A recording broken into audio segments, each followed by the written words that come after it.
Whether you heard the message in 2021 or you're hearing it for the first time halfway through 2023, the message still stands true. Balance is so damn important in pizza, business, and life. And so I thought it would be a great time to resurface this episode with Peyton Smith from Mission Pizza Napolitana. I decided to split up this week's episode because honestly, there's a lot that Peyton has to say, and I really want to make sure that you as the listener get the gist of it. The first part is going to be him talking about his mindset and his approach to business and how he incorporates play, balance, and what that does to his well-being, but also what it does for his business. In part 2, we talk about Peyton's approach to Neapolitan-style pizza. More importantly, his pizza omakase. If you don't know what that is, don't worry. Peyton's going to talk about his very intimate one-on-one dining experience with him and the guest. And trust me, you're going to love it. This is one of my favorite episodes from 2021. I hope you enjoyed in the 2 parts that I've split it in for you. Make sure you tune into both. Peyton, thank you so much for being on the show today. How are you? I'm great. Nice to be here. Thanks for having me. Cool. I appreciate you for being here. I have one way that I like to start the podcast, and there is no right or wrong answer. What's good dough? I don't know. I mean, at the moment, I'm like hanging out in Nashville. I've met some really cool people here, and the reason I'm here, I'm like came here to play like in this kind of ridiculous adult soccer tournament. And the fact that I have like a life and a business and sort of the modicum of personal freedom to commit like a Friday and Saturday and Sunday, considering I work in the restaurant space, to come do this is pretty good.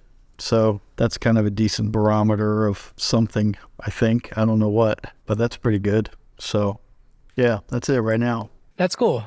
How about before we talk about pizza, maybe we start by talking about the importance of play and separating yourself from your day-to-day 12 plus hours a day, I'm guessing, in the business. How important is that to you? To me, the idea of play or balance or time off or whatever you want to call it is built into my perspective or my mindset. It's literally the reason, like my business exists for my benefit, not the other way around. And maybe, I don't know if that's a unique perspective or if it's a minority perspective, but to me, it's essential, really. It's kind of like we work hard, we invest a lot of time and energy and all of our finances and our future finances and everything else. And for me, in order to do a thing that hopefully makes my life better, if it doesn't make my life better, then there's no reason to do it. Finding time away, finding time to sort of recharge my battery or do other things that excite me and sort of fill me up is incredibly, incredibly important. So I can't separate those two things. They're one and the same. In order for you to have a business, you have to have freedom, and then having that freedom is essential to the business. Yeah, I think there's I kind of think about duality in most things, whether you want to call it like the good and the bad or the cost and the payoff or, the pros and cons, or however you want to refer to it. The way I've tried to fabricate my business and set sort of my life is that when I'm there, I'm 100% there. And if I'm not there, then I just trust that people have it figured out and hopefully I've done a good job setting the table for them. And otherwise, I'm out, man. I'm doing my thing. So many people work 24 hours, 7 days a week. People in the entrepreneur space or in the independent business space, I think they forget what the fuck are they working for. I don't know. I don't forget that very often. So I have my fun. But I also love my work. So I have my fun when I work too. Work to me is incredibly fun. Yeah. I mean, we're in this like hustle hard kind of era, and you talk about the cost and the payoff. What is the cost if someone doesn't take a break? What do you think that is? Just to kind of hammer down the point for people who don't believe it's necessary to ever take a break. I mean, I think the cost, in my mind, what the cost is, and then there's in my mind, like what the pitfall of the idea of the cost is. And so there's like real costs, right? So for a lot of people, it's their relationship health, it's their connection with their kids. I don't have kids, so that's not my life, but my dad was an entrepreneur basically my whole life. And he was a great example of a man who used his business to build his life the way he wanted. So he was always a present dad and always a present father. Present husband. And so that made a huge impression on me. There's cost to people's mental health, to their physical health and wellness, their spirit, their attitude. And I think the pitfall, however, is that everyone believes the cost doesn't have to get paid until tomorrow. It's always like, oh, I'll deal with this later, or I'll pay attention to my mental health or my relationships, or I'll pay attention to some other thing. I'll pay attention to tomorrow because that's when it comes due.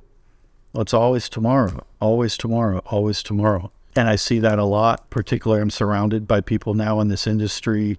I've just sort of luckily, I guess, become friendly at a minimum with a guy who's sort of very famously struggled with like major health problems and physical and personal burnout and all kinds of shit just because it's easy to get stuck in this mindset of we have to do more, we have to produce more, we have to be more creative, we have to please everyone else, and then we're the last ones to sit down and eat. Always. It's not a small deal. And for me, I just forced myself to do it. At least initially, I forced myself to do it. Now I don't have to force myself. I just get the fuck out. Well, can we hammer on that a little bit? Just because, talk about how you used to force yourself to do it. For someone who is not used to taking breaks, we've kind of laid out why it's important. You get more creative if you can take a break. You don't pay the piper when it's too late. But how did you force yourself back then before it just became natural? I had to rely on my intellect and my rational brain and tell my emotional and scarcity brain to shut the fuck up. So I opened my restaurant in January 15th of 2014. The first pizza expo I ever went to was in 2014 in March. So I had a restaurant that had been open for 6 weeks. We were incredibly, incredibly busy. I had spent at least 6 years getting this thing off the ground, had to step over every possible hurdle. And to give you an idea how crazy it was, like in our third or fourth week, this is in January, in the middle of the winter, in a small little town. I have a 60-seat restaurant. We were doing like 280 or 300 a night because the demand was just outrageous. And these things balance themselves out over time. But just to give you an idea of how balls to the wall it was, I had a relationship at the time that was really important to me, a woman that I lived with and who was incredibly supportive of me getting this restaurant off the ground. And I just said to myself, I just have to force myself to do this. You know what I mean? And something like Pizza Expo, which is ostensibly a business trip and business-related XYZ, was a perfect excuse to force myself to just say, okay, you guys know what you're doing. Just do your job, and I'll check in with you every day. But if you're otherwise good, I'll leave you alone and call me if the place burns down. Otherwise, I'll see you in a week. I remember how intentional it was for me to do that and how much it was an exercise for me to step into a different sort of discomfort zone, so to speak. Like I said, to force myself to sort of use a different part of my brain and say, you know what, these guys are good. Everything will be okay, because you don't have any other choice to trust that it'll be okay. That was a big step. It's not easy to let go of your baby. It's your business. It's your baby. And it's not recommended that you just go and do that without any preparation. Clearly, you had to have some trust in your team and have laid the foundation to be able to do that. Otherwise, in your heart, you would have known not to leave. This isn't just free for all, go and have faith without any action leading up to that event. You had to put in the work first. Sure. Ideally, you have to be prepared. The problem with the word prepared is it means different things to different people. And the word prepared has a different definition based on context and perspective and experience and all kinds of things. But yeah, I felt prepared. My people knew what they were doing. We'd sort of put everyone through their appropriate paces. I had to be prepared sort of mentally and emotionally in order to sort of bounce in that kind of way. I believe there was like a bigger thing happening than just me being gone for, 5 days in the middle of the week. Can you talk to me more about turning off that scarcity brain? Because I think I know what you mean, but just in case I don't, please elaborate. I think we all have a scarcity brain, some of us more than others, based on any number of things.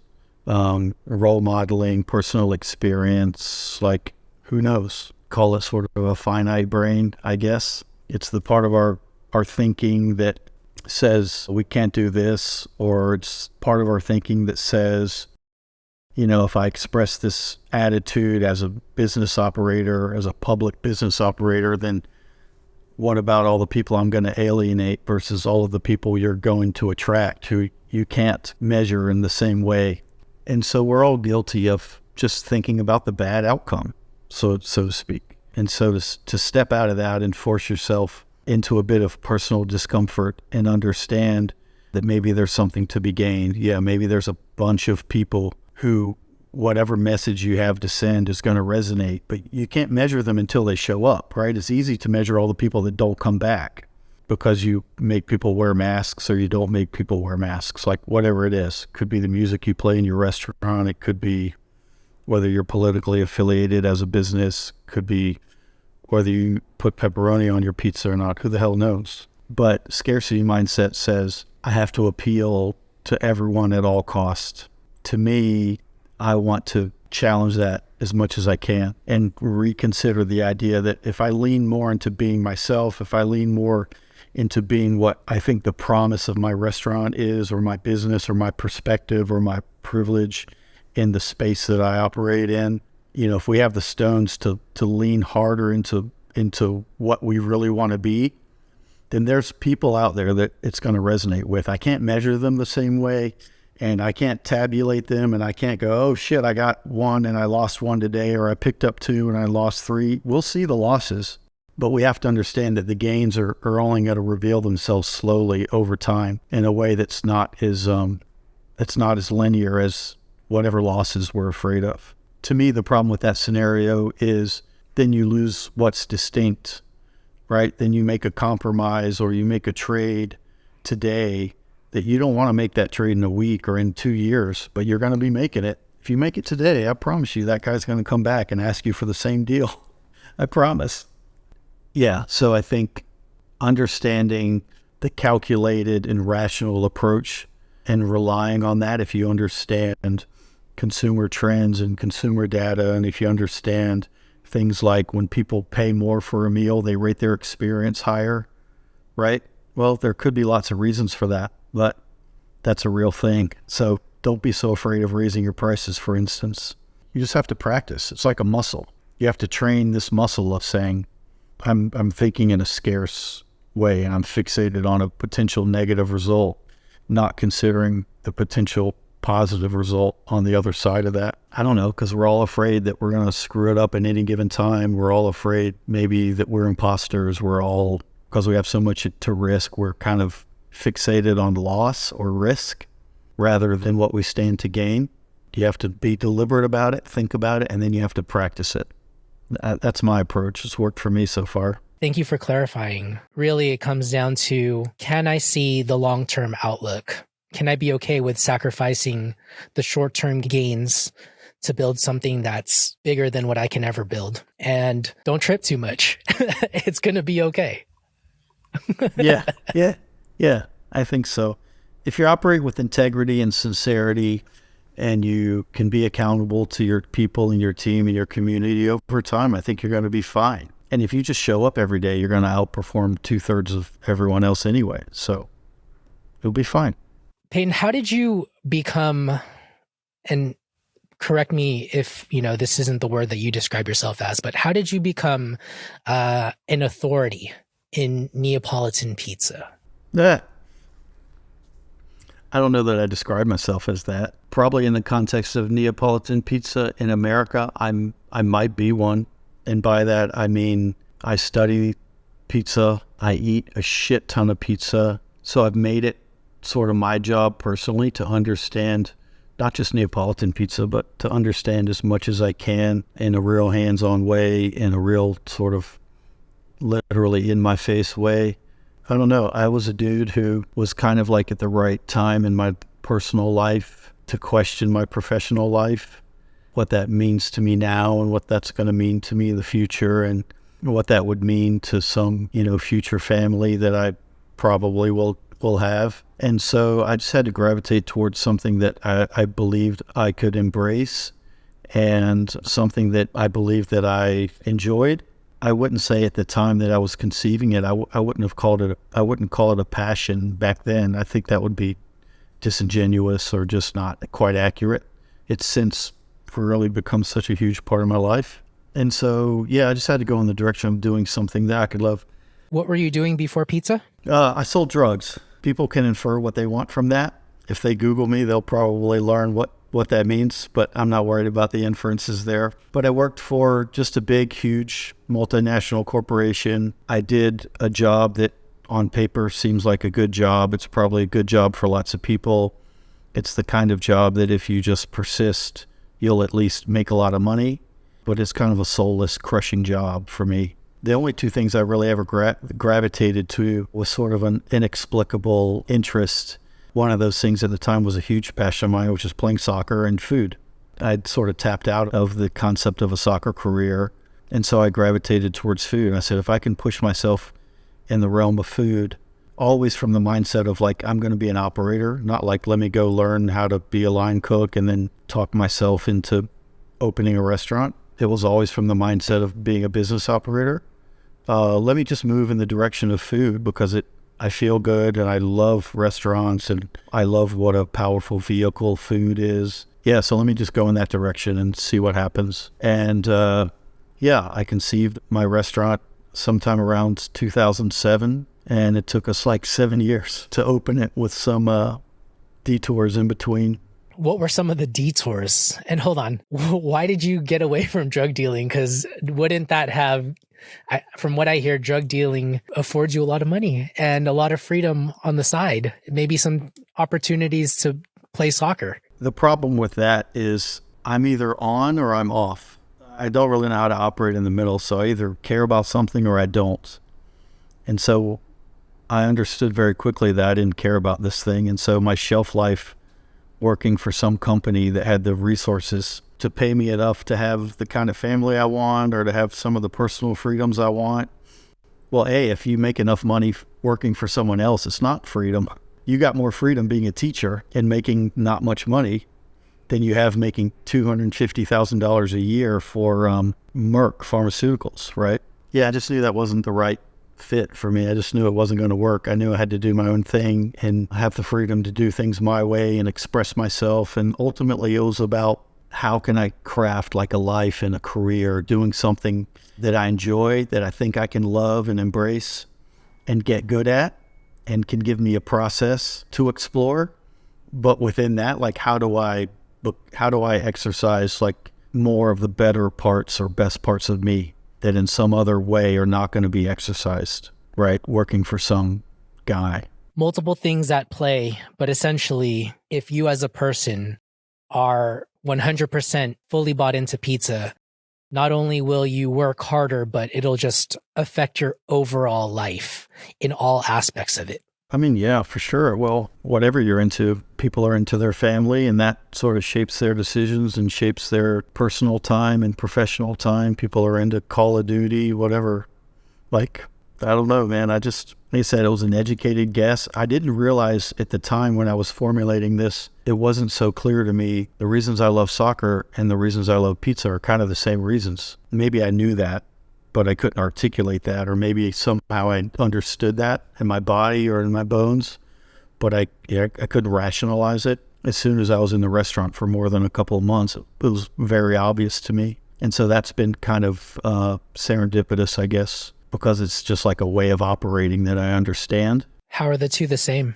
The spirit of teamwork and camaraderie, personal and collective development, personal and collective achievements. You know, we train and we prep and we do all the unglamorous work 40 hours a week, right? We only perform for like 4 hours a day. And so there's a very short window for us to get it right. It's a very personal business. So the people that are your zealots or your fans or your regular guests, you know what I mean? Once they're on your team, man, once they're like down with Wake Forest soccer, once they love Liverpool, like they're down. You know what I mean? Until you piss them off. Until you piss them off, right? And we're inevitably going to piss them off. But when we do, they're going to give us the benefit of the doubt. They're going to allow us some empathy, let us be human. But also when we get it right, they love us enough to tell us and let us feel good about it. And if we get it kind of wrong, they love us enough to tell us and give us a chance to improve. And so whether it's like doing fun stuff for our guests, whether it's just like minding my own business and like banging out pizzas, and I'm sort of in my own zone, and the guests just happen to be there, that's fine too. But the performance piece for me is very, very real. I love it. I think it's like such a remarkable high. It's like the way I think about it is like, yeah, imagine playing in a soccer match, and if you're performing really good and you're feeling good about yourself, but then you get to bullshit with the fans while you do it. That's what my life is like. It's pretty good. So I'm happy about that. I'm very lucky. Do you get to take your shirt off too when a pizza comes out just right and like yell and scream? You know, you'll get booked if you put your shirt over your head. So we don't do that anymore. But yeah, absolutely. Yeah. Like I'll hand the pizza to the guests like right in front of me, and I'll just tell them, this is fucking awesome. Like you guys showed up on the right fucking day. You just have no idea what's about to happen to you right now. It's fucking exciting. Dropping a pizza that is just, you know how good it is. And if you're lucky enough, you do that 100 times plus an evening. It's fucking fun, man. I don't know what to tell you. To a certain extent, like the guests are irrelevant to that. That's my process. And I just feel like if I can feel myself and I can feel my crew and my team around me, like how can the guests not feel what's happening? Like how could they not? Conversely, if I was in a shit attitude all the time, they would feel that too. Thank you so much for tuning in to this episode. I hope you enjoyed it and I hope you liked it. Please do me one quick favor and help me grow the show. The best way you can do that is by sharing this episode to a friend, to another pizza lover, or to your Instagram. If you do that, tag me and Peyton. Links to our Instagram handles will be in the show notes. Also, if you haven't done so already, leave a review for the show. It'll help so much when people are scrolling through their podcast layers and they're like, oh, lots of reviews? Must be good dough. And finally, if you're not already following the show or subscribed to it, go ahead and click that follow/subscribe button. That way you don't miss an episode of the show. I appreciate you. I love you. Till next time. Peace.